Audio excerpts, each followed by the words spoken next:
In this video, we're going to talk about Vertex Energy. If you're considering about adding this company in your portfolio, then please keep watching this video until the end because it covers many of the factors that should be considered regarding buying, holding, or selling the shares. During the most recent trading session, the stock opened at $6.08, then closed at $7.81.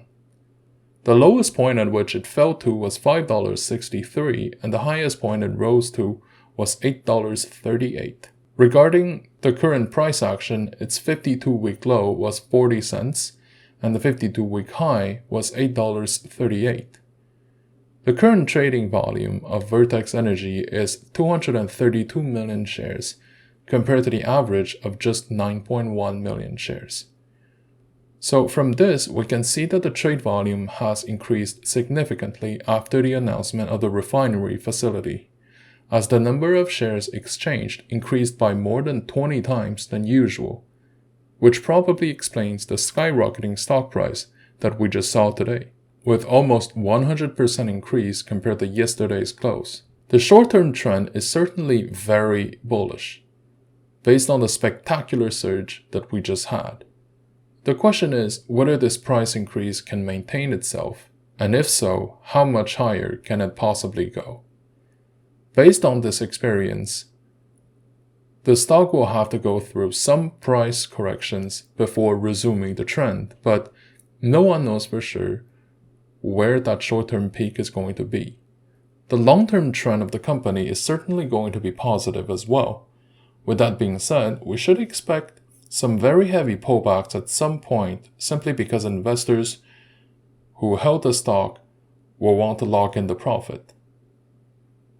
Then again, it is not guaranteed that it's going to occur, but we should definitely structure our play to make sure that the portfolio wouldn't get hurt if and when it does. From the price action patterns, it would be up to you to determine if the stock still has enough steam to go upward, regardless of the company's fundamentals.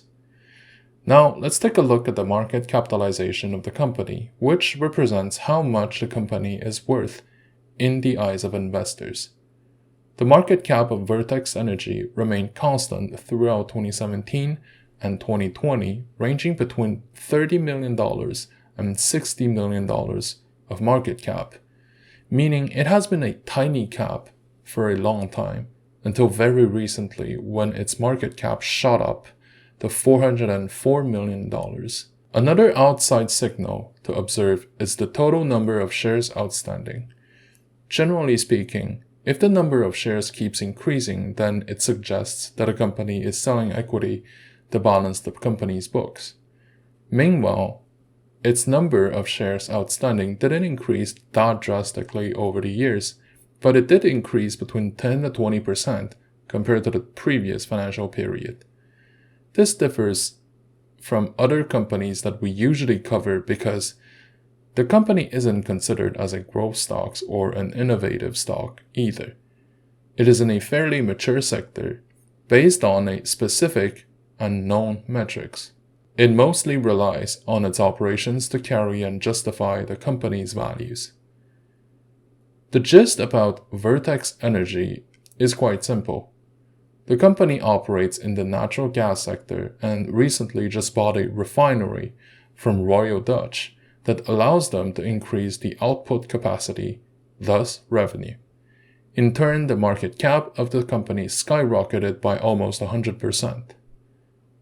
No matter what will happen next, it goes without saying that the company will be worth a lot more than its valuation before the purchase.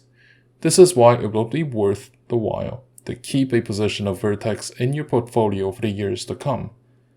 With that being said, the current price point may be too high simply because everyone is currently rushing in.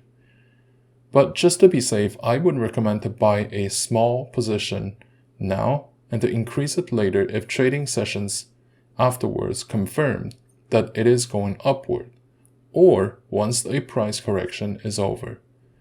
Keep in mind that the stock is still very volatile at the moment, so definitely limit your position size to what you can afford to lose. Meanwhile, the financial market's overall sentiment is still relatively reluctant, at putting more money in the same genre of companies. Following the stock market craze back in 2020, the stock market decided to pull back massively from the entire disruptive and innovative stock market scenes, covering biotechs, electric vehicles, and anything requiring a keynote presentation to attract capital. This wave of pullback can be explained in two ways. The market needed niches to park their capital inside to avoid getting heavy losses, and since the stock price of those companies increased multifold, many of them decided to lock in the profits and didn't mind the massive sell-off it would trigger.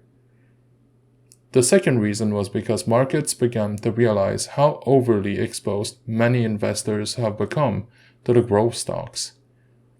These are the main reasons why the stock ultimately tanked for so many companies that everyone was talking about.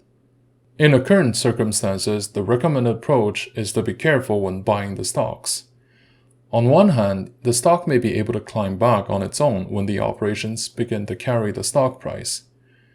On the other, the stock may simply increase because it felt low enough.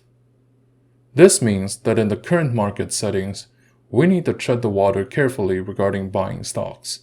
Many of them have become overpriced over the past 12 months, and we may need to wait for another few weeks or month before the timing is ripe to increase our holdings. With that being said, there will always be sudden events try to create a lot of volatilities for those individual companies, and this is why it's recommended to hold a small position in the stocks in case you fear about missing out. Thank you for watching. If you like my content, please like, comment, and subscribe to my channel.